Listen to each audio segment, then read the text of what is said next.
Halo Pak Hari, kembali lagi hari ini personal vlog. Jadi kalau teman-teman yang belum kenal aku mungkin gak begitu mengerti tentang apa dan siapa Aji atau Ajoy Purnio. Jadi saya adalah penderita hemofilia, yaitu kelainan darah di mana badan tidak dapat memproduksi zat pembeku di dalam darah. Hal ini berakibat penderitanya itu sering nanti mengalami pendarahan. Pendarahan itu dalam artian kalau teman-teman secara normal mungkin pernah kesleo di pergelangan tangan atau di pergelangan kaki. Nah, kalau orang normal itu waktu pendarahan atau bengkaknya itu sebentar. Jadi begitu ada darah dia cepat bekunya. Sementara kalau di penderita hemofilia, yang saya adalah hemofilia tipe A, itu kalau ada cedera akan memakan waktu lebih lama dibanding orang biasa. Nah, jadi vlog kali ini kayaknya agak panjang dikit. Saya mau bercerita tentang 30 tahun 39 tahun, itu lebih tepatnya 39 tahun hidup bersama hemofilia. Saya itu didiagnosa hemofilia waktu masih sangat kecil, mungkin umur 4 atau 5 tahun, di Jogja. Jadi di Rumah Sakit Sarjito waktu papa tugas belajar di sana. Maaf sebelumnya kalau timelinenya tuh mungkin nanti agak panjang banget. Jadi hemofilia itu diketahui di Jogja, terus waktu itu dan sampai saat ini pun hemofilia itu belum ada obatnya. Jadi adalah penyakit genetika yang dari awal diketahui sampai tahun 2021 itu belum ditemukan obat yang menyembuhkan. Bukan mengobati ya, mengobati gejala, tapi menyembuhkan. Artinya setelah minum obat atau setelah terapi nanti kita tidak lagi terkena hemofilia, itu nggak ada. Sampai hari ini belum ada.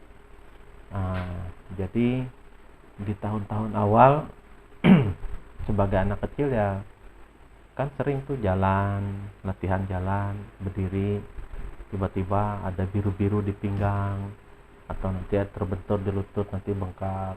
Nah, itu sering terjadi sampai akhirnya orang tua memutuskan memeriksa lebih lanjut di waktu saya umur 4 SD. Jadi kami berobat itu ke Jakarta di Rumah Sakit Cipto. Kalau nggak salah itu dari pertengahan tahun, dari Juni Juli rasanya, itu sampai ke hampir akhir tahun. Jadi tahun 90-an kalau nggak salah. Nah, jadi di situ kebetulan kan kalau anak-anak itu harus ganti gigi. Jadi sewaktu di sana mumpung perawatan masih bagus, masih intensif, dokter-dokter juga lengkap, jadi itu gigi dicabutin tuh guys, habis gigi susu tuh habis. Jadi akibatnya kayak gini sekarang. Jadi gigi saya tuh tumbuhnya karena terlalu banyak yang dicabut, jadi mungkin space-nya banyak yang kosong, jadi giginya nggak rata tumbuhnya. Itu satu kelemahannya waktu itu. Habis itu naik ke kelas 4 SD. Setelah pulang dari sana, oh ya, sebelum ke Jakarta pun saya tuh pendarahan di lutut. Jadi harusnya kan kalau kita kesleo tuh sembuhnya cepat, jadi cepat penanganannya. Nah, karena waktu itu dibilang minim informasi sih ya, sama memang waktu itu treatmentnya belum secanggih sekarang. Walaupun ditanggung Askes ya kalau nggak salah ya, tanggung Askes, tapi obat-obatan tuh nggak sebanyak dan selengkap sekarang. Jadi hemofili itu waktu itu masih masih area abu-abu kalau menurutku. Memang waktu itu ada namanya itu terapi plasma. Mungkin teman-teman pernah dengar yang terapi plasma untuk penyakit COVID itu. Hampir mirip seperti itu, karena di dalam plasma itu di dalam plasma manusia yang normal itu terdapat zat pembeku. Nah, jadi selain teman-teman dengar yang sekarang itu bisa untuk terapi COVID, jadi plasma itu banyak gunanya. Nah, jadi kalau misalnya yang pernah lihat itu plasma itu kan warnanya kekuningan ya, isinya itu banyak zat-zat yang yang sangat membantu uh, pasien untuk recover atau untuk sembuh. Jadi waktu itu satu kali terapi itu 15-20 kantong plasma. Kalau sekarang nyari plasma itu susahnya setengah mati untuk pasien COVID. Kalau untuk pasien hemofili itu syaratnya cuma sesama ini aja, asal sama, misalnya saya golongan darah B, ya plasmanya dari donor golongan B, jadi bisa dipakai. Kalau untuk COVID kan beda.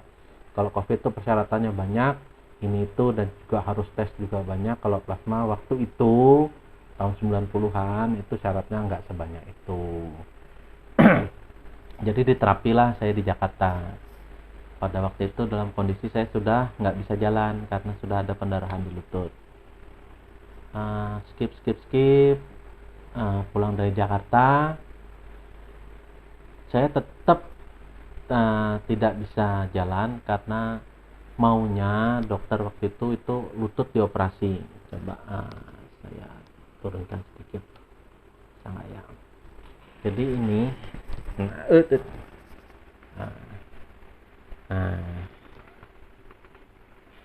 jadi lutut ini harus dioperasi, dibuka, mungkin dikerok tempurungnya supaya bisa jalan lagi. Karena kalau penderita hemofili itu gini, ini sendi lutut ya, sendi lutut. Nah, di dalam antar sendi ini itu tuh waktu pendarahan itu terisi darah. Jadi di dalam sendi itu terisi darah sehingga nggak bisa digerakkan. Kalau orang normal itu dioperasi, itu dibersihin, dibuang darahnya, nah nanti ini bisa kembali lagi lutut, jadi bergerak lagi, jadi tempurung yang nutupi kayak gini. Itu kalau orang normal itu bisa dilakukan, cuma karena aku hemofili itu nggak bisa, karena kan otomatis kalau harus operasi ya berdarah, sudah ini pendarahan, keluar darah pula dari lukanya. Jadi memang aku sangat menghargai keputusan orang tua juga yang waktu itu tidak mengambil resiko untuk melakukan operasi.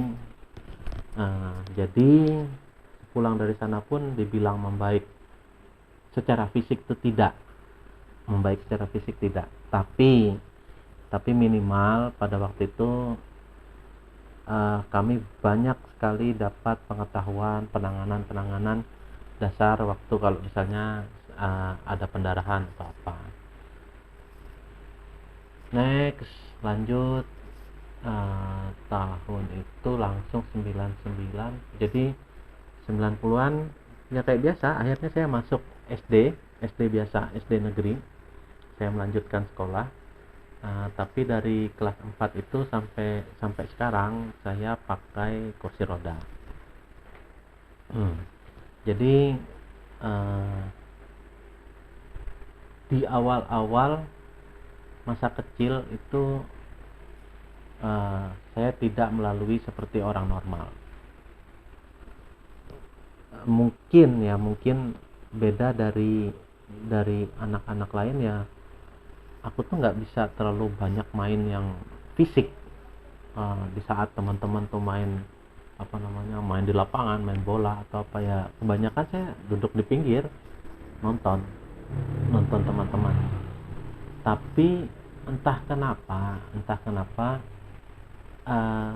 saya nggak pernah minder. Memang ada satu dua momen ketika self esteem itu turun sekali, itu ada, memang pasti ada. Tapi itu tidak menyetop keinginan saya untuk sekolah. Dan syukurnya kedua orang tua tuh sangat-sangat suportif. Dengan banyak kekurangan, dengan banyak ini tuh orang tua sanggup untuk meneruskan agar saya bisa sekolah. Orang tua juga dengan berbesar hati mungkin mengantarkan waktu itu saya sekolah, pulang pergi itu diantar ke sekolah. Cuma akhirnya namanya anak-anak di kelas 5 saya nekat pergi dari dari rumah ke sekolah itu. Kalau orang normal kan jalan kaki, kalau saya dorong kursi roda karena nggak jauh juga sih dari rumah, itu cuma satu blok mutar. Jadi kalau posisinya dari rumah itu di belakang rumah, cuman harus mutar perempatan, belok kiri, nanti belok kiri lagi, akhirnya ketemu sekolah. Nah, dan syukurnya juga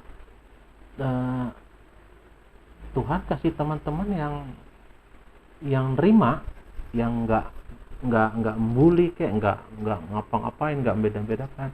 Dan juga guru-guru waktu itu juga wah luar biasa pokoknya.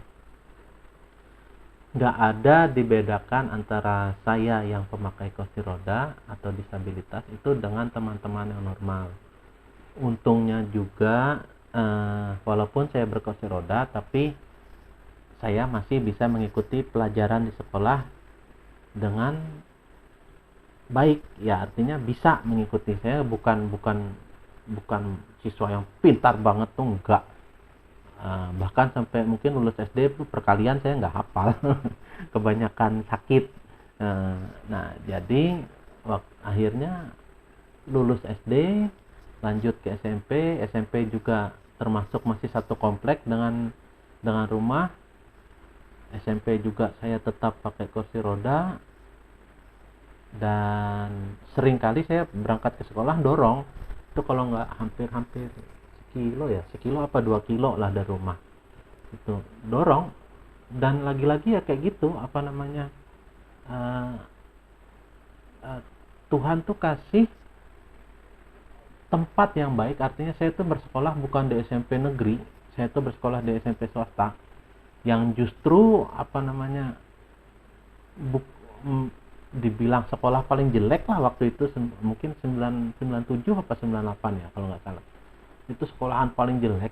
Bahkan kalau bisa dibilang maaf nih, bukan merendahkan, tapi kebanyakan yang sekolah di situ adalah anak-anak yang ikut orang lain, atau kalau istilah di luar itu namanya pembantu, tapi kalau di sini nggak ada, bukan pembantu. Kalau di sini tuh namanya anak angkat. Jadi saya tuh bersekolah di tempat di mana tuh banyak teman-teman itu malah bukan dari kondisi orang mampu, anggap 50% lah. Tapi di saat itulah karakter saya tuh dibentuk dengan luar biasa. Artinya papa mama itu PNS, bahkan waktu saya SMP pun orang tua juga udah punya mobil. Jadi ada beberapa kali memang saya diantar pakai mobil. Untuk jajan pun adalah, walau tidak banyak tapi ada. Nah, kebanyakan dari teman tuh nggak punya uang jajan.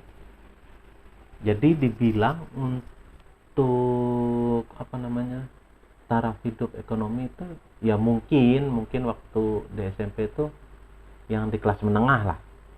Kelas menengah, artinya nggak sampai nggak punya, tapi kalau punya banget nggak juga. Di SMP itu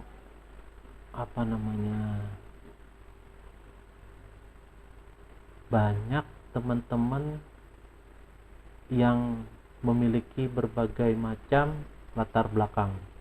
Ada yang nakalnya pol, ada yang cantiknya pol, ada loh orang Bali. Habis itu ada yang yang anak gereja lah, yang macam-macam pokoknya. Jadi dari situ self esteem, artinya kepercayaan diri itu terbentuk. bahwa aku dengan ketidaknormalanku tuh bisa diterima oleh teman dan itu normal terlepas dari kursi roda. Teman, guru, bahkan lingkungan sekitar sekolah pun nggak menganggap bahwa itu sebagai suatu kekurangan. Itu di SMP juga salah satu cedera yang yang masih berefek sampai sekarang tuh ini. Jadi kalau teman-teman lihat, nah ini jari manis sebelah kanan ini nggak bisa lurus,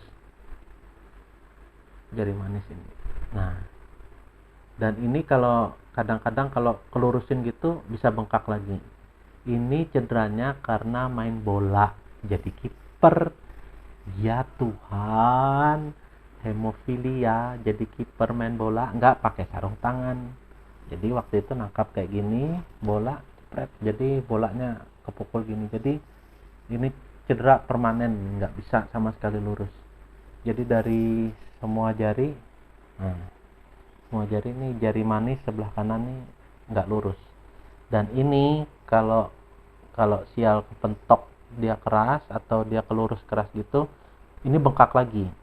Jadi udah permanen nih, damage-nya udah permanen.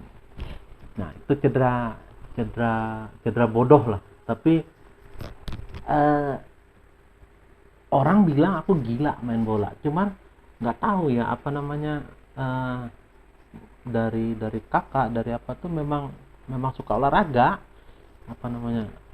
ya suka nonton bola lah, suka nonton ini. Kalau kakak main basket, nggak bisa guys, aku tuh duduk di rumah tuh nggak bisa bahkan ke sekolah pun aku lebih senang dorong kursi roda sampai ke ke sekolah dibanding harus diantar, karena asik. Jadi jalan bareng sama teman ke sekolah, habis itu nanti pas jam pulang dorong gitu ya, kehujanan, kepanasan tuh jujur aku tuh nikmatin. Jadi momen-momen itu momen dimana aku merasa normal, walaupun temen itu jalan pakai kaki yang sehat, pakai ya jalan fisik. Kalau aku pun pakai kursi roda, tapi ya enjoy. Kita tuh sama-sama pulang sama-sama. Itu kalau nggak salah, kalau yang searah rumahnya itu Dewi namanya sama Masita, cewek dua-duanya. Yang Masita tuh anak gereja, habis itu yang Dewi itu tetangga ujung jalan. Jadi enjoy aja. 3 tahun di SMP tuh nggak ada pernah ngerasa aduh gue nggak bisa jalan guys, gue ini nggak bisa jadi apa-apa, enggak. Dan syukurnya juga selama SMP nggak juga sih bodoh-bodoh amat. Artinya kalau 10 besar dapat lah, 10 besar, nggak juga sampai yang 30 nggak dapat ranking. Dan itu pun aku jalani dengan sudah nggak bisa jalan, hemofili lagi. Jadi kadang-kadang ya tangan bengkak lah, kaki bengkak lah, pendarahan gigi lah, macam-macam. Tapi sukses. Jadi di masa remaja, di masa peralihan dari SD sampai SMP itu nggak ada tantangan yang berarti. Artinya mungkin kalau orang-orang bilang di masa remaja tuh sakit gini, nggak bisa punya teman. Syukurnya tuh aku dapat teman, habis itu mereka juga suportif, jadi teman yang baik gitu. Nggak sepanjang aku ingat SMP pernah sekali aja kelahi, SMP 1 kali guys kelahi, dan itu kelahinya kelas 3. Sampai sekarang aku nggak pernah lagi ketemu sama temanku yang waktu itu salah paham. Jadi tidak resolve sampai umur 39 tahun. Gara-garanya apa guys? Gara-gara benang. Gobloknya minta ampun. Jadi kita tuh apa namanya, ada mata pelajaran merajut apa nggak salah waktu itu ya. Merajut. Jadi entah aku yang minjam benang atau dia minjam benang, terus konslet, terus akhirnya kayak kayak anak bego, kelahi, tarik-tarikan benang, dorong-dorongan. Wah, stupid pokoknya tuh, nggak jelas. Tapi itu ingatan paling paling bodoh masa SMP itu, nggak apa namanya, nggak ada lagi lah lebih bodoh daripada itu. Just plain stupid. Nah, that's I can say. Habis itu masuk ke SMA. Di SMA masuk ke SMA 4 Palangkaraya. Waktu itu dapat di SMA 1 dapat, SMA 2 dapat. Kalau SMA 1 sama SMA 2 tuh bagi orang Palangkaraya udah tahu lah itu SMA paling jos, paling apa namanya, paling bagus lah istilahnya. Itu udah, kalau masuk ke situ tuh udah kayak selebritis lah. Itu aku masuk. Jadi nggak juga lah sampai apa namanya, sampai nggak dapat di sekolahan bagus tuh, nggak dapat apa namanya, secara prestasi selama SMP itu cukup bagus. Di SMA 4 kenapa aku ambil akhirnya ke SMA 4 tuh, satu pertimbangannya SMA 4 itu dekat dengan kantor papa, jadi itu mungkin jaraknya mungkin sekitar sekilo dari kantor papa. Habis itu walaupun mama guru di SMA 3, tapi aku nggak ngambil di SMA 3 karena SMA 3 tuh nggak cocok bagi pengguna kursi roda. Jadi dia kalau SMA 3 itu di tiap-tiap bangunannya itu nggak tersambung, nggak terkoneksi. Jadi kalau kita pakai kursi roda itu nanti apa namanya, harus naik, harus turun, apa namanya, bangunannya tinggi-tinggi. Jadi nggak wheelchair accessibility itu nggak bisa banget. SMA 4 masuk. Di kelas 1 itu berteman dengan Slamet, dengan anak Agung Gede Lestiawan. Nah, kalau anak Agung sekarang kebetulan nonton video ini, bro, I miss you bro, I lost contact with you, aku nggak tahu kabarmu kayak apa sampai sekarang. Jujur gue masih rindu sama lu bro. Itu masa SMA lu teman gue paling jos lah. Habis itu Slamet itu koneksi apa namanya, kalau nggak salah dia perawat di kabupaten. Di SMA apakah pernah sakit? Sering tapi nggak ada yang besar tuh, nggak ada yang, ya paling bengkak apa macam itu, nggak ada yang sampai berminggu-minggu harus nggak masuk apa namanya kuliah, nggak. Jadi di SMA jadi PMR iya, habis itu OSIS iya, habis itu ada ikut kegiatan bikin acara gitu ya. Jadi kembali lagi dari SMP, SD, SMA itu selalu Tuhan kasih lingkungan yang sangat suportif. Itu aku bersyukurnya di situ. Apa namanya, terlepas dari aku nih nggak bisa, tapi lingkungan tuh akhirnya menciptakan aku mampu menerima diri apa adanya, tapi tidak dengan bersedih. Nah itu, belajar ya tetap belajar, kita tetap, bahkan di SMA pun ngerokok. Di SMA mulai bisa ngerokok, habis itu bolos di SMA. Yang begonya kalau gue bolos ikut teman naik motor, kursi roda gue tinggal, itu apa nggak bodoh coba pikir. Jadi guru BP itu ketawa, nggak marah, nggak dasar. Aduh mungkin dari pikiran guru BP itu tuh, muridku nih bodohnya nggak ketolongan, ini bolos kursi roda ditinggal. Jadi kalau aku ikut bolosnya duduk di motor, jadi duduk jalan kemana gitu, duduk di motor sama teman tuh. Nggak tahu lah, gila pokoknya. Masa-masa SMA tuh masa yang apa namanya, jadi remaja dewasa. Di situ ketemu teman-teman yang baik, ketemu teman-teman yang asik, banyak ketemu orang-orang yang sangat mendukung. eh, tapi ya itu mungkin, nah bedanya aku dari SD, SMP, SMA mungkin sampai kuliah itu mungkin karena aku nggak bisa jalan, jadi eh, dibilang tertutup enggak, tapi kalau dibilang sangat bergaul, apa namanya, sering keluar keluar rumah tuh enggak juga. Jadi biasanya cuma habis habis itu, jadi berangkat ke sekolah, selesai sekolah pulang, nggak ada apa-apa lagi. Berangkat sekolah, selesai sekolah, pulang. Jadi hidup itu memang benar-benar cuma rumah sekolah itu.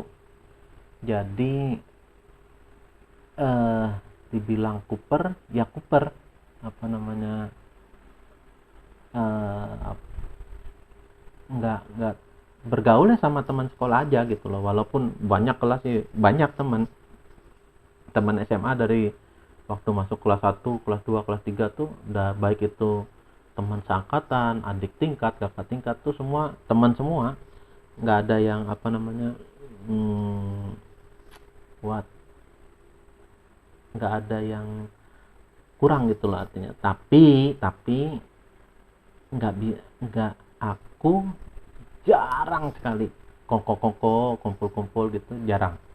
Nah itu juga membangun pribadi yang walaupun aku ini terbuka tapi tidak begitu punya banyak teman dekat, dan itu nggak tahu aku bilang jelek atau bagus. Sampai sekarang tuh temen yang bisa kenal aku luar dalam tuh bisa dihitung jari.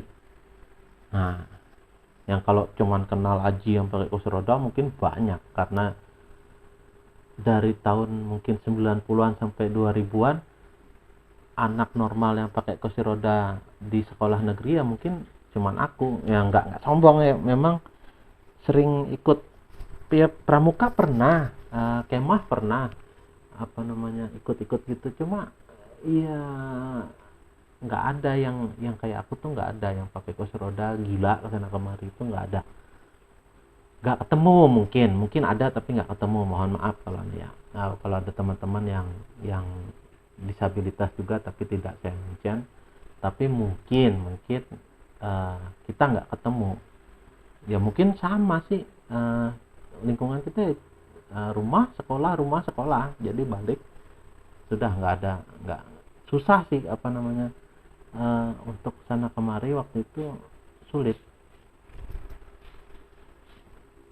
Ini berubah waktu kuliah. Jadi eh, entah kenapa, aku bilang Tuhan tuh kasih jalan yang sungguh luar biasa. Jadi di kuliah tiba-tiba papa ngajarin aku nyetir mobil. Aku nggak bisa jalan tapi diajarin nyetir mobil. Mungkin orang tua aku gila kali ya, aku nggak ngerti. Cuman iya bener, apa namanya, mungkin ya karena kuliah kan beda dari sekolah. Kuliah itu kan memerlukan kita untuk lebih banyak berinteraksi. Habis itu kuliah ini kan pindah-pindah ruangan, apa namanya, gedungnya pindah-pindah guys, nggak kayak SMP ya, apa, sekolah biasa yang kita dari jam 6 sampai jam 1, jam 2 tuh di satu tempat tok. Kalau di kuliah kan enggak, kuliah tuh kita harus ke lab, apa harus kemana. Aku masuk ke Universitas Palangkaraya, diterima jalur undangan di pendidikan bahasa Inggris. Yes, I am an English teacher.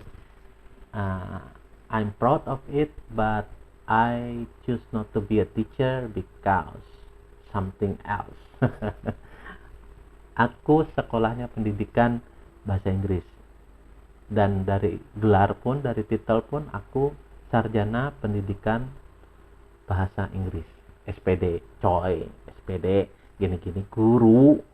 Nah, selama kuliah itu dikasih Tuhan lagi-lagi temen lingkungan yang suportif, dosen-dosen yang sangat baik, dan gilanya mungkin satu-satunya orang yang pakai kursi roda ngider-ngider pakai mobil T120 SS di Palangka, nggak pakai SIM. Ampun Pak Polisi, jangan ditangkap, semoga hukum itu tidak berlaku surut, tapi saya sudah mencoba mencari SIM. Waktu itu belum ada, jadi jangan ditangkap ya sekarang Pak Polisi ya. Kuliah 2001 2002 di kuliah nih memang beda. Kuliah itu aktif sekali, banyak teman. Di kuliah inilah titik balik aku bisa kenal teknologi. Jadi balik sedikit ke SMA. Di SMA itu di SMA 4 tuh aku bersyukur dapat kursus gratis dari sekolah. Itu kalau nggak salah kursus DOS, habis itu kursus Lotus 123 sama WordStar. Ketahuan tuanya guys, tua guys ya. DOS, WS dan lain-lain. Jadi setelah itu maju lagi, gue bisa akhirnya lulus SMA itu sudah bisa mengoperasikan komputer di saat kebanyakan orang belum, dan orang tua juga nggak pernah marah, nggak pernah tidak mendukung ketika waktu awal-awal komputer kan ya kita salah pencet lah, salah cara matiin lah, zaman dulu nggak nunggu shutdown dulu lah, macam-macam. Jadi kadang-kadang sebentar-bentar error tuh komputer, tapi orang tua nggak pernah sama sekali marah. Itu yang aku salut sama orang tua aku tuh. Jadi perkenalan dengan teknologi di awal-awal 90-an itu berlangsung dengan sangat mesra guys. Nggak banyak guys orang bisa ngetik WS zaman itu guys. Di tahun 2000-an kuliah 99 akhir aku sudah pakai Windows 95, sudah bisa Word Microsoft Office, jadi sudah bisa ngetik. Tapi aku nggak bisa ngetik 11 jari, ngetik Word, Excel sama Publisher. Jadi akhirnya di kuliah itu sering jadi panitia bagian Pubdekdok, apa itu, publikasi dokumentasi. Kan selalu, dan teringat-ingat betapa indahnya membuat selebaran pengumuman, bikin mading. Itu masa kuliah memang jos dah. Di 2002 di semester 4 ada suatu perubahan lagi. Jadi di 2001 akhir rasanya itu ada baca di kampus, ada kursus untuk teknisi komputer. Jadi yang ngadakan itu LPK Fastro waktu itu. Aku datangin papa, aku pengen kursus ini. Nggak banyak cincong, orang tua kasih guys. Aku nggak ingat terusnya 300.000 apa berapa ya waktu itu ya, kursus itu. Jadi kursusnya malam, jadi diantar malam, nanti jam berapa kalau nggak salah jam 6 sampai jam 9 rasanya tuh. Jadi di LPK Fastro itu, kursus itu mengubah arah hidup dari orang yang tertutup jadi ya pengubah hidup itu. Dari situ nanti di cerita-cerita lanjutnya aku aku bisa kerja pertama itu kerja sambilan, lulus dari kursus ketemu dengan komandannya Pluskom, Om Alex. Jadi singkat cerita tuh waktu itu kan sudah mulai pakai PC, jadi sering main game kan, namanya mahasiswa guys. Siapa yang nggak pernah main Age of Empire, angkat tangan, habis itu mundur ke belakang. Age of Empire, the best classic game. Habis itu main Stronghold, kenal dengan Om Alex. Dia komandannya Pluskom. Waktu itu dia masih di jalan mana ya, Jalan Jati apa di mana ya rumahnya. Terus akhirnya dia buka toko di Yosudarso. Dari situ ngomong-ngomong, guys, aku diterima jadi teknisi di Pluskom. Bam, dari situ hidup gue berubah. Pertama kali kerja cari duit sendiri itu luar biasa rasanya guys. Aku nggak tahu, itu memang aku utang banyak sama papa mama tuh yang udah ngasih kursus teknisi komputer tuh, dan utang lagi sama Om Alex itu. Dari situ aku belajar melayani.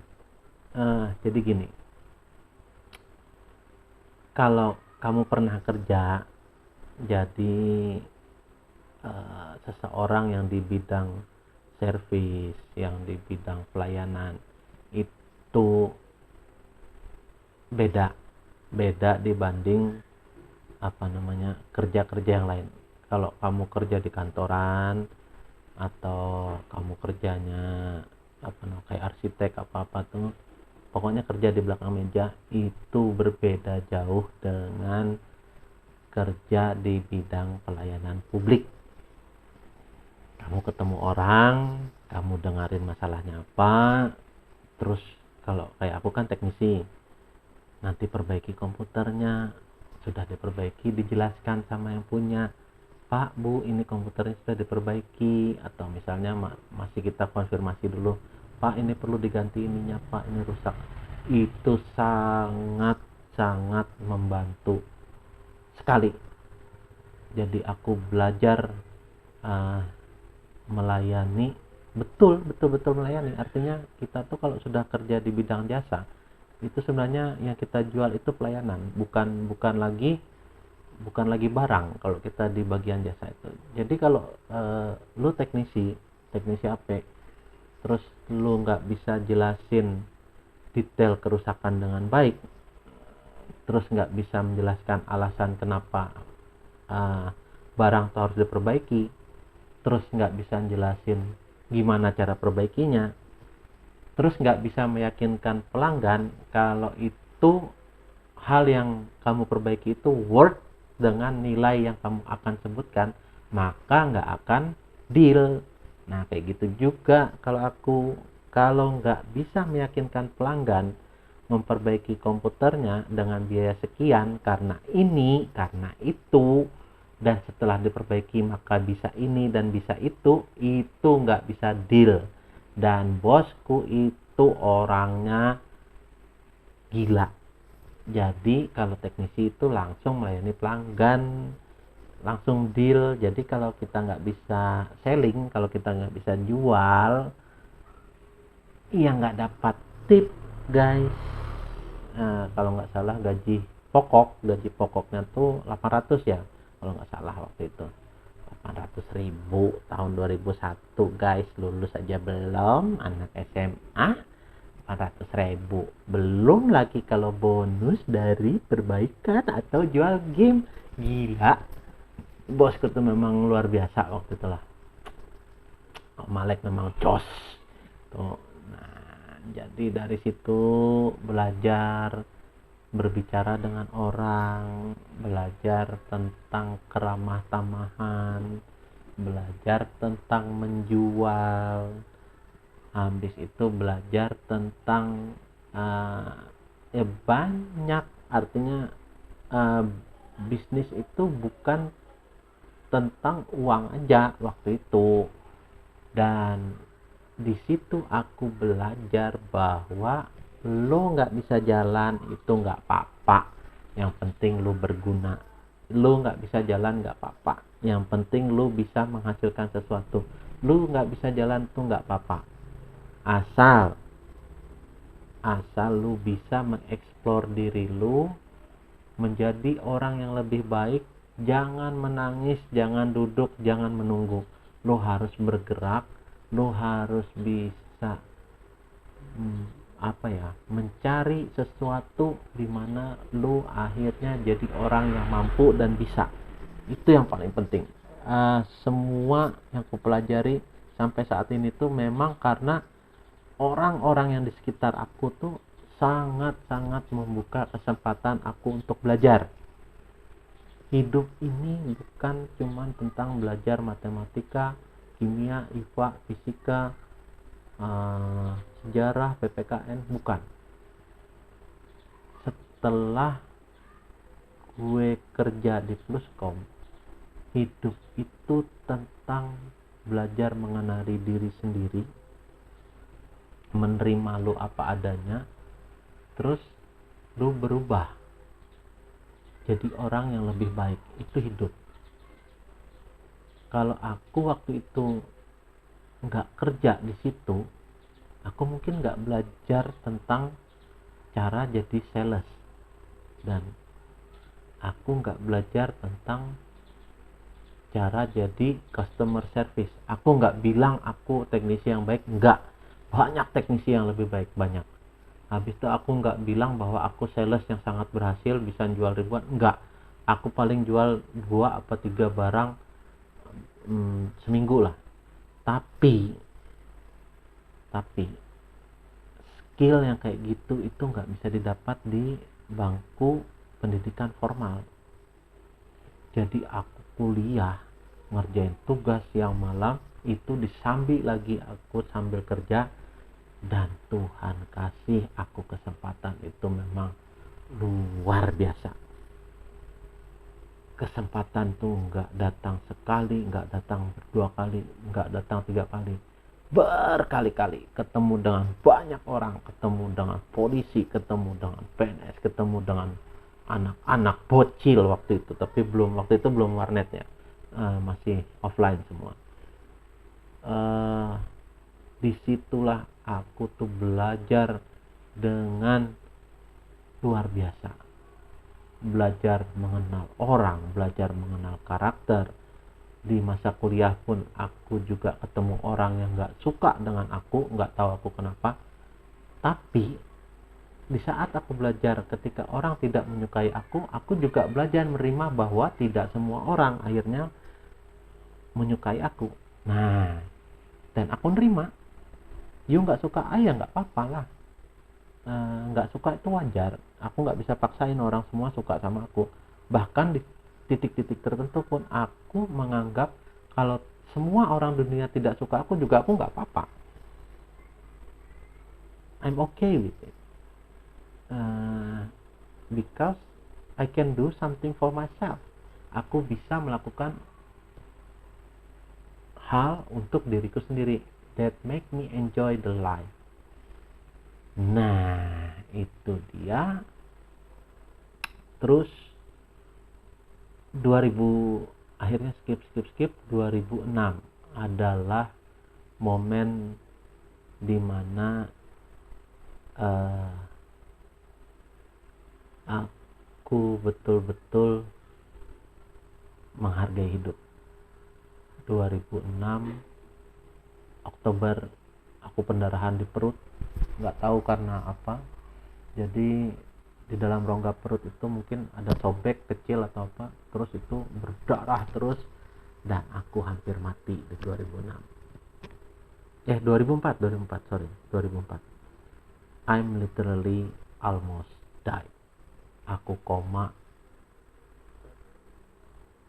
2 bulan di RS Banjarmasin. 2 fucking months in hospital. My father cry a lot when first time he sees me on the bed in the hospital.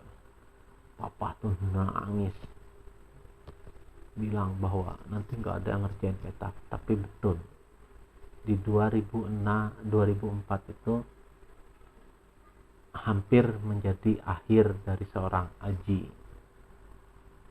dan di situ adalah titik balik ketika gue keasikan kerja. Itu sempat agak kepeper masalah kuliah. 2006 sehat, Desember terus tiba-tiba dosen PA aku WA belum ada WA waktu itu. Dosen PA aku call, ini sudah masuk ke PPL. PPL tuh pembekalan jadi guru. Gila guys, aku tuh Oktober sekarat mau mati, itu PPL 2 atau mengajar lapangan itu di bulan Januari. Aduh guys, gua tuh udah kayak mumi, hampir meninggoy guys. Tiba-tiba harus jadi guru di SMP Kristen. Tapi secara ajaib dan secara luar biasa, pekerjaan Tuhan tuh nyata. Gue bisa PPL. Di situ ketemu lagi dengan orang yang sangat suportif, yaitu guru Pamong, kalau nggak salah namanya Bu Nana Sari Indah.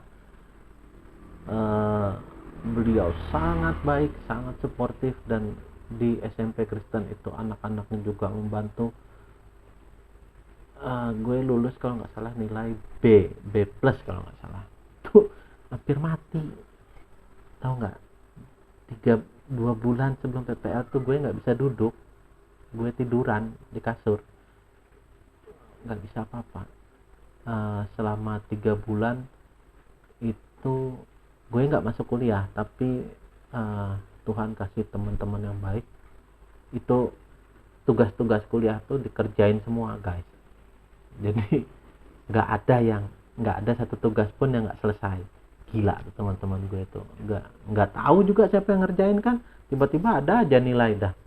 Jadi sudah Desember itu pas mau Natal itu aja aku nggak bisa duduk, masih duduk cuma sebentar, habis itu udah sakit, udah nyesek. Januari gue jadi guru pelatihan guys, dan lulus. Bingung, gila lu. Apa ya, nggak ada orang yang apa namanya,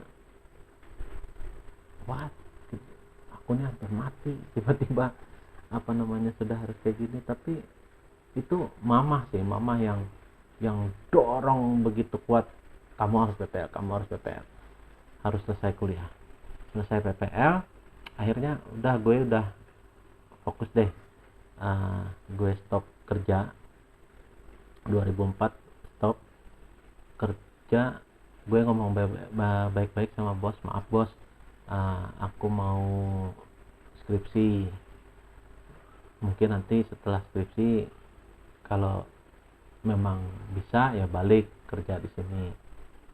Dan bos gue bener, dia apa ya udah nggak apa-apa, stop aja, nanti kalau habis skripsi kerja lagi di sini. 2004 2005 kan gue PPL. 2005 akhir gue sudah nulis skripsi.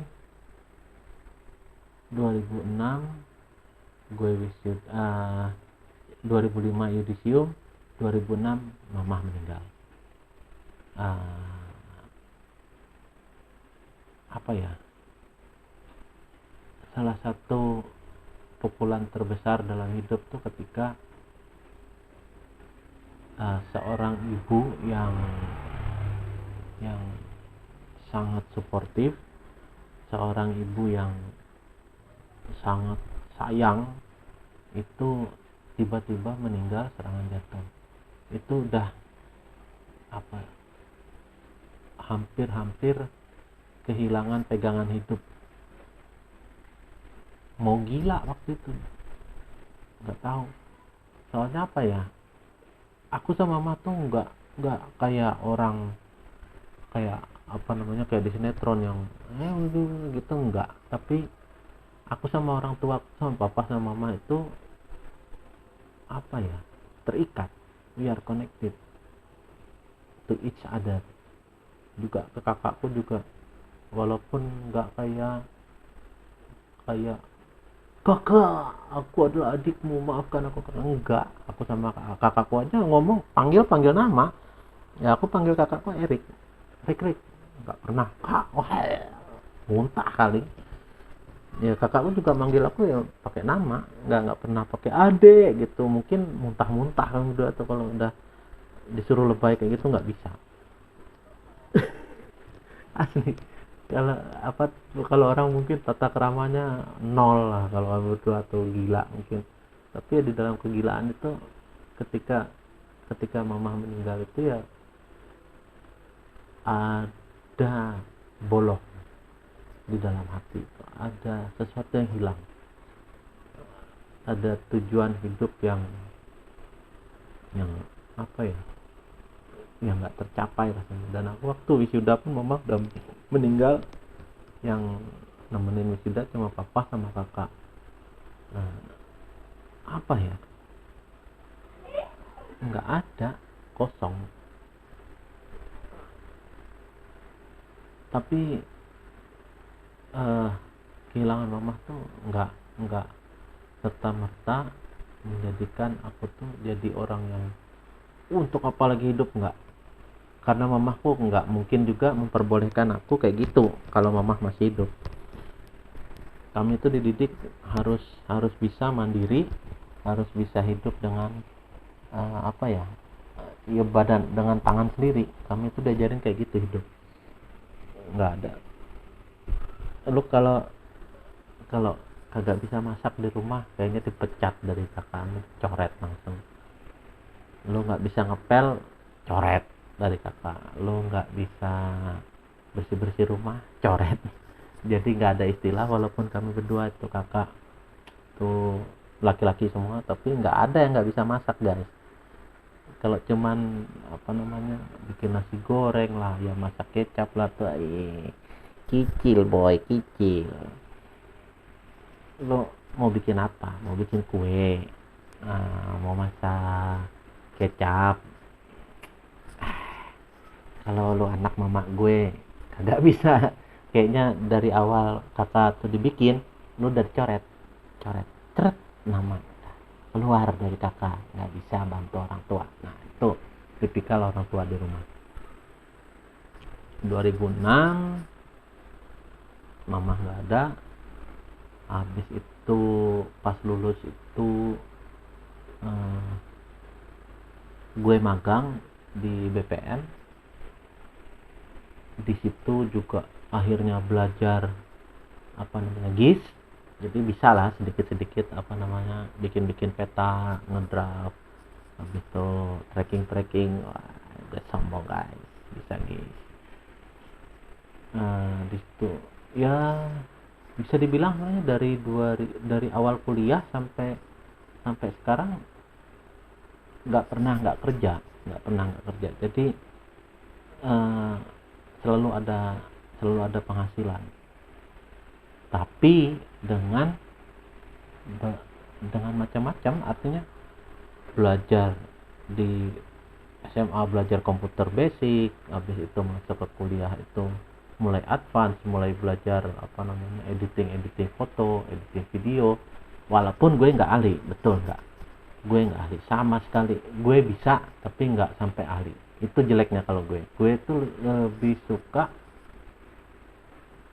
belajar banyak hal baru, untuk bisa segala sesuatunya tuh walaupun sedikit tapi bisa. Jadi ketika ada orang tanya, lo bisa ini nggak? Oh bisa. Lo bisa editing nggak? Bisa. Potong foto deh, ganti latar jadi biru apa bisa. Itu tipikal gue itu. Akhirnya pas gue magang diajarin tuh, nih coba potong peta nih, apa saja aplikasinya, buka sedikit bisa. Gue rendering apa, ngeploting peta pakai meja plotter yang besar itu bisa. dan nggak semua orang dapat kesempatan itu. Tapi ketika kesempatan itu datang, gue nggak membatasi diri. Ketika kesempatan untuk belajar itu ada, gue nggak mundur. Walaupun aku nggak bisa jalan, nggak ada hubungannya, nggak bisa jalannya kaki. Yang sakit kan darah. Badan gue kan cuman nggak bisa memproduksi sel pembeku, tapi otak gue masih bisa belajar, guys. Itu jadi nggak ada alasan untuk nggak menantang diri untuk belajar. Bahkan sampai hari ini pun aku masih belajar. Ini juga kayak Pak bikin video gini juga belajar. Aku nggak ahli, nggak aku kenal orang banyak tuh belajar. Nggak ada dalam kamusku tuh nggak bisa tuh, karena dari papa tuh kalau kasih apa tuh jangan bilang nggak bisa, pasti bisa. Tuh papa punya data kayak gini, bisa nggak diginiin? Nggak bisa. Oh gila lo, mau dijadiin anak tiri kalau papa kalau kayak gitu. Nggak bisa. Kalau bilang nggak bisa tuh artinya nggak mencoba. 1982 sampai sekarang 2021, guys. Kenapa gue ada hari ini bikin video, kenapa gue ada di sini, ya cuma gue bilang kalau sekarang misalnya lu ada titik di mana lu hidup terus lu nganggap lu nggak berharga, kalau di saat ini lu bilang lu nggak diperluin, lebih baik lu mati. Jangan, guys. Hidup ini terlalu indah untuk dilewatkan begitu aja, karena kita nggak tahu hidup tuh ngasih kesempatan apa buat kamu, buat kita. Seandainya aku nggak dikasih kesempatan belajar komputer tuh waktu SMA, mungkin sampai sekarang aku nggak pegang komputer. Kalau Tuhan nggak kasih aku kesempatan untuk aku kursus jadi teknisi, mungkin aku nggak bisa tuh ngerakit PC apa install software, nggak bisa. Seandainya Tuhan nggak kasih kesempatan aku kerja di Pluscom, aku nggak kenal banyak orang.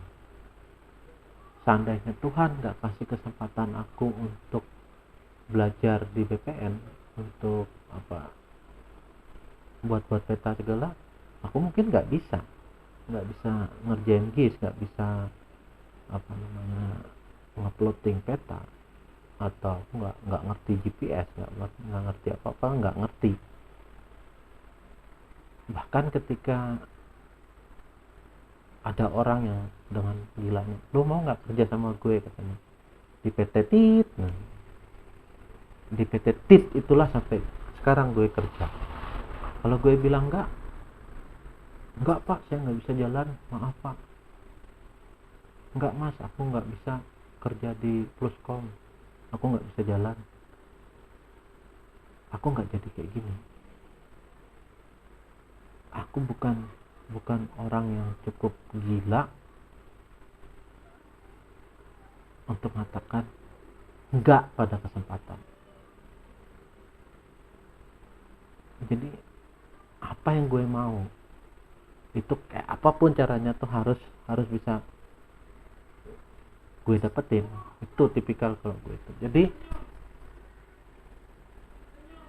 tidak ada hal yang tidak bisa dipelajari, dan aku nggak pernah nolak kesempatan berkali-kali. Tapi kalau ditanya lu pernah gagal, pernah, guys. Pernah gagal. Aku pernah buka warnet dan bertahan 2 tahun tutup, bangkrut bukan karena apa ya, karena waktu itu warnet ditinggalin, orang udah mulai pindah ke HP. Aku pernah jualan pulsa, pernah bangkrut, gak balik modal.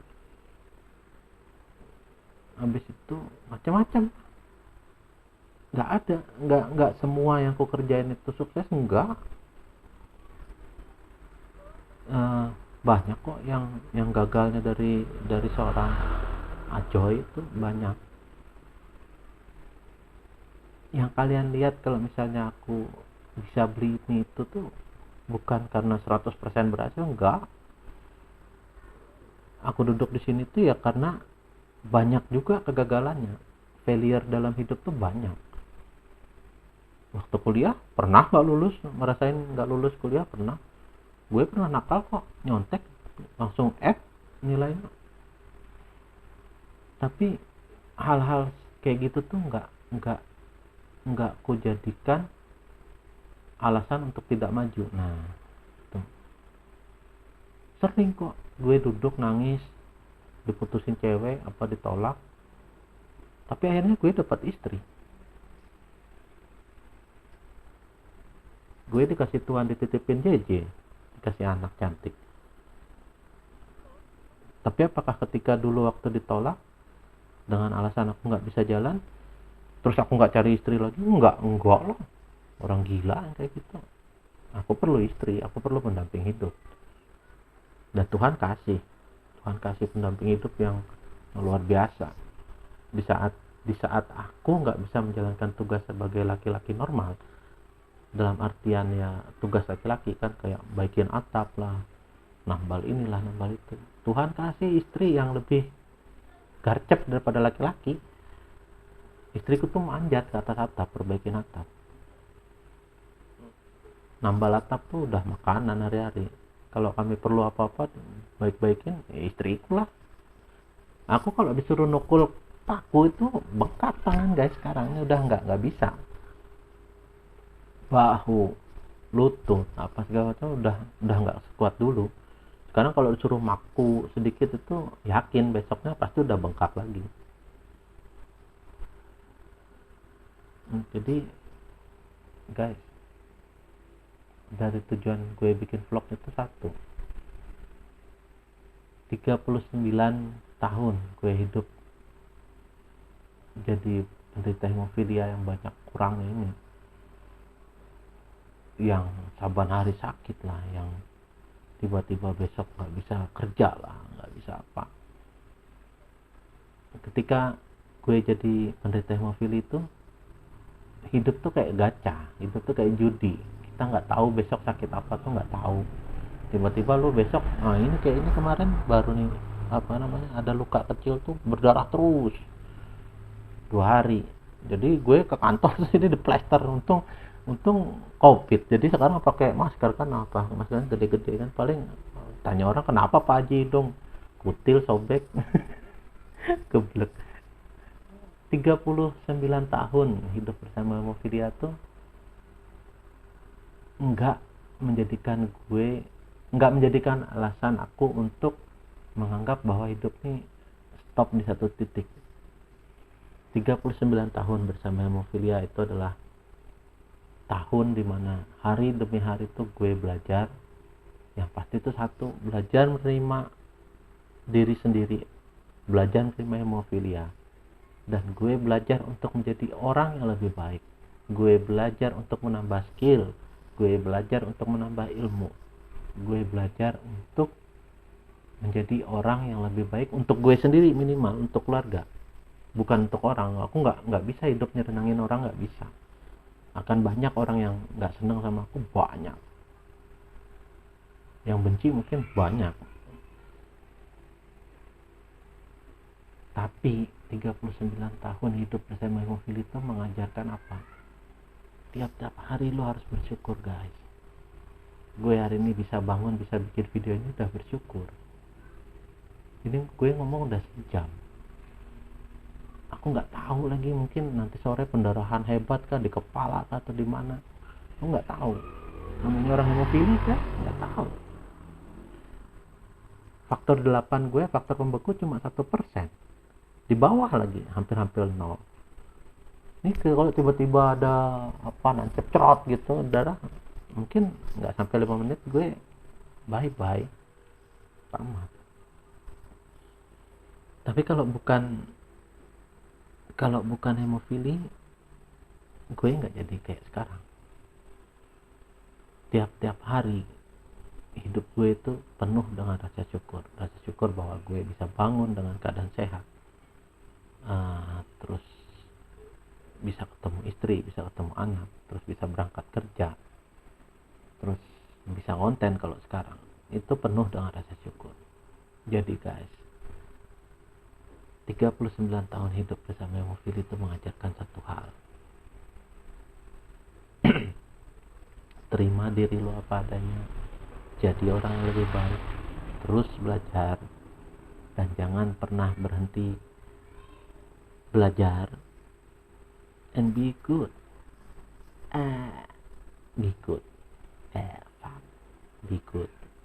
Be good artinya gini, bukannya lo sok baik, enggak, tapi ketika ada kesempatan lo berbuat baiklah, karena niscaya perbuatan baik itu nggak akan dilupakan orang. Banyak orang berbuat baik sama aku, banyak, dan itu nggak bisa potong, nggak bisa aku hentikan, aku buang dari memori, nggak bisa.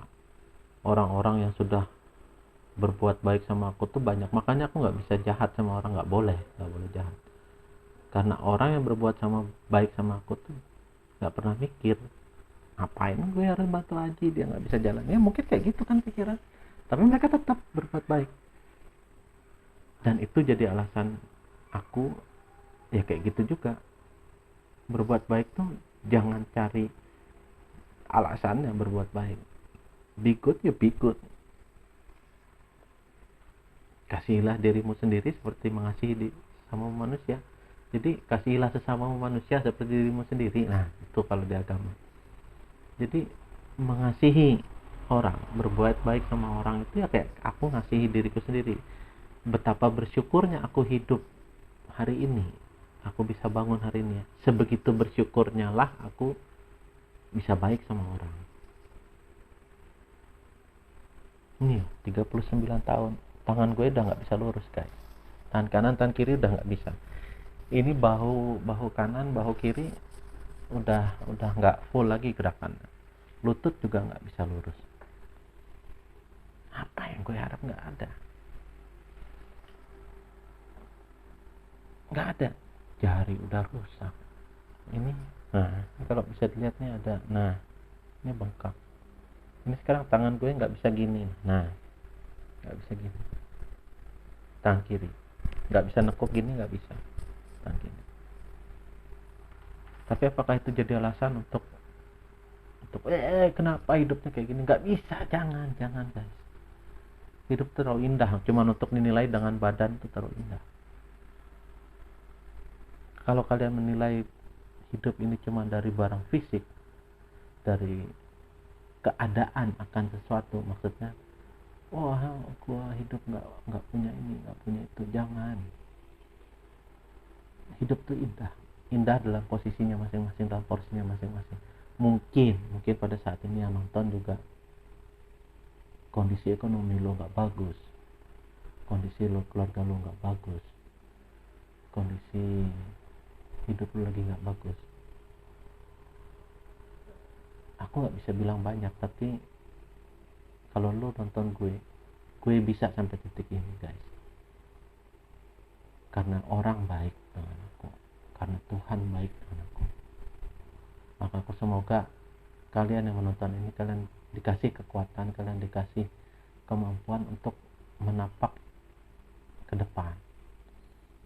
Kalian bisa jadi orang, maksudku aku nggak ngajarin ya, tapi minimal kalian majulah, jangan terpuruk. Nggak tahu, tapi kalian nggak boleh diam di tempat, kalian nggak boleh ngambil keputusan yang jelek. Ketika hidup memukul lo keras, lo harus memukul balik dengan keras. Lo ketika hidup mendorong, menggencet lo dalam posisi paling rendah, di saat itu sebenarnya kalian tuh diajari untuk bangkit, untuk jadi orang yang lebih baik. Dan yakin pasti ada yang bantu kok guys, pasti. Cuman jangan pernah berhenti berharap ada yang membantu. Pasti ada, kita nggak tahu. Orang baik tuh banyak di dunia ini. Orang baik tuh memang tercipta untuk memberikan kebaikan. Orang baik tuh ada. Orang baik itu adalah Tuhan yang bekerja untuk kita melalui umatnya. Itu orang baik. Kalau aku percayanya kayak gitu. Jadi kalau lu berdoa, Tuhan bantu aku, tuh kadang gila ya, apa lu kira Tuhan Yesus turun dari langit sana bantu? Enggak lah. Kalau Tuhan turun dari langit, kiamat guys. Kayak kata Mongol. Ketika lu doa, oh, Tuhan bantu aku, Tuhan aku sedang di masalah ini. Kadang bantuan itu datang dalam bentuk sahabat, kadang bantuan itu datang dalam bentuk orang random. Kayak aku kemarin kena covid, nggak tahu guys, yang ngasih makanan, yang ngasih buat aku nggak kenal orang, just a pure stranger, I don't even know them. Bahkan yang dibilang beberapa pun ya cuma kenal segitu aja, ada yang kenal di dunia maya toh. Jadi jangan pernah berputus asa, jangan pernah lelah untuk berdoa aja lah. Ketika lu sedang berat sekali masalah lu berdoa, Tuhan bantu aku, Tuhan. Tapi ingat, bantuan Tuhan tuh kadang nggak direct result, bahwa Tuhan ulurkan tangan ya Tuhan, tiba-tiba tuh tangan gede dari langit turun ngasih duit, gila loh. Tapi nggak tahu, tiba-tiba nanti ada orang yang ngantar duit, tiba-tiba nanti ada orang yang ngantar makanan ke rumah. Bahkan saat ini kalau aku bilang, kalau ada orang ngantar makanan ke rumah, oh ini berkat dari Tuhan, kita nggak bisa tolak itu. Jadi dalam hidup itu jangan stop meminta, jangan stop untuk memohon sama Tuhan. Kalau lu lagi berbeban berat, Tuhan bantu pasti. Itu janjinya Tuhan, bantu umatnya pasti. Udah, apapun agama lu, mau Islam, Kristen, Hindu, Buddha, Tuhan pasti bantu. Namanya entitas Tuhan itu nggak terbelenggu oleh waktu, jarak, dan tempat. So guys, live it, nikmati hidup lo, apapun keadaan lo. 39 tahun gue bersama hemofilia, dan gue bisa menjalani hidup, dan gue yakin gue akan terus hidup. Tapi nggak tahu hidupnya maksudnya terus tuh ya terus, kalau sudah saatnya gue dipanggil ya dipanggil, nggak takut gue. Kalaupun setelah aku pencet tombol stop ini tiba-tiba aku nggak ada, ya udah, berarti itu akhir dari perjuangan. Tapi aku nggak mau kalah sama hidup. Mau berdarah-darah kayak apapun, mau muka jelek apapun, ya aku hidup.